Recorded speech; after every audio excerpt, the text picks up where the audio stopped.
Hoje, a gente vai mergulhar numa ideia que, olha, vira o mundo do sucesso de cabeça para baixo. Ela vem do livro Best Loser Wins, do trader de altíssimo risco Tom Hogarth. E a premissa é a seguinte: o segredo para ganhar não é ser o melhor vencedor, mas sim o melhor perdedor. Parece estranho, né? Mas fica aqui que faz todo sentido. Vamos começar com um número que assusta. De acordo com os dados das maiores corretoras do mundo, uns 80% dos traders de varejo perdem dinheiro. 80%. Gente, uma taxa de fracasso assim, astronômica. E aqui que está o grande paradoxo que deixa todo mundo intrigado. A gente vive numa era com as melhores ferramentas, os custos mais baixos e o acesso mais rápido à informação de toda a história. Então, por que a esmagadora maioria das pessoas ainda quebra a cara? A resposta, como a gente vai ver, não está nos gráficos, está na nossa cabeça. Para a gente entender isso de verdade, vamos acompanhar a jornada do próprio autor, o Tom Hogarth. A história dele mostra, de um jeito perfeito, por que o pensamento convencional é uma verdadeira armadilha nos mercados financeiros.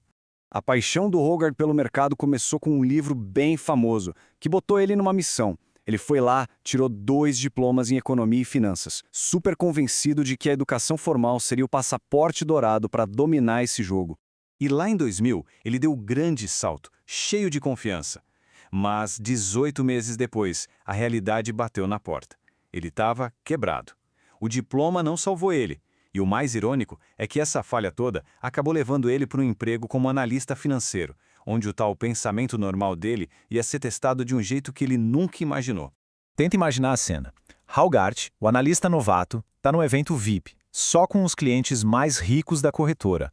O CEO apresenta ele e um cliente pergunta o que ele acha de uma ação que estava caindo sem parar, a tal da Marconi. A resposta que ele deu ia mudar a carreira dele para sempre.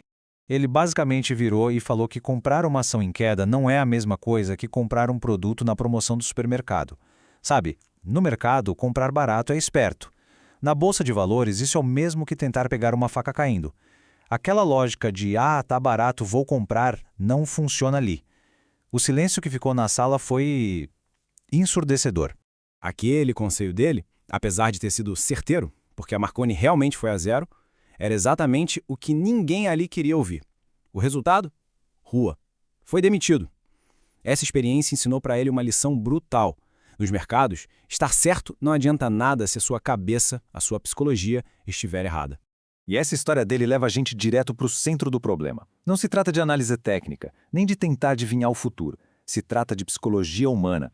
A batalha não é contra o mercado, é contra si mesmo. E o fracasso dele não foi um caso isolado, não. Dá uma olhada nesses números aqui que as corretoras na Europa são obrigadas por lei a mostrar. A gente vê taxas de fracasso de 75%, 89%, 74%. É um padrão. Mais ou menos 3 em cada 4 traders perdem dinheiro. É um problema do sistema. Mas por quê? Um analista chamado David Rodrigues decidiu ir a fundo nisso. Ele pegou um volume de dados gigantesco, 43 milhões de operações, de 25 mil traders.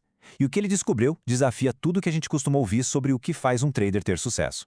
A primeira descoberta de cair o queixo. A maioria dos traders acerta mais do que erra. 62% de todas as operações deram lucro. Ou seja, mais de 6 em cada 10 vezes eles acertaram a direção do mercado. Então, a pergunta é, se eles acertam tanto, por que perdem dinheiro no final? E aqui está o pulo do gato, o centro de tudo. O lucro médio numa operação vencedora foi de 43 pips, mas a perda média foi de 78 pips. Isso quer dizer que uma única perda era grande o suficiente para apagar o lucro de quase 2 vitórias. O problema nunca foi prever o mercado, foi a falta de disciplina, a incapacidade de controlar as perdas.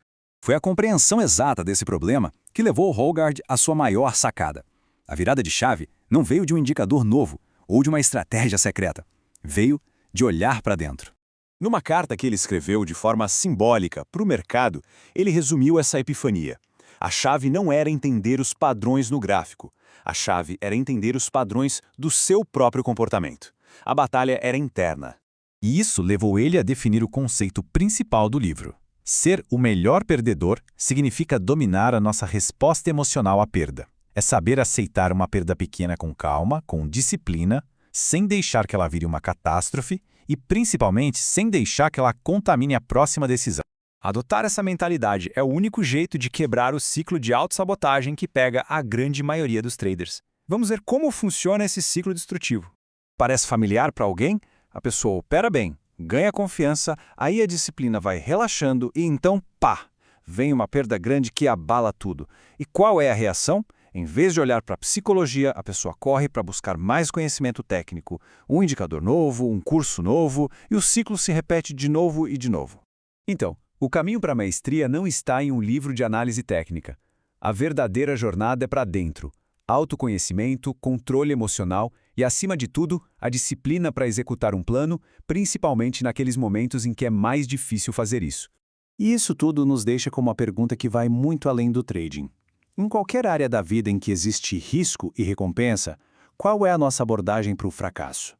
Será que o segredo para o sucesso a longo prazo não é focar tanto nas grandes vitórias, mas sim em aprender a gerenciar as perdas que são inevitáveis, com elegância e disciplina? Fica aí a reflexão.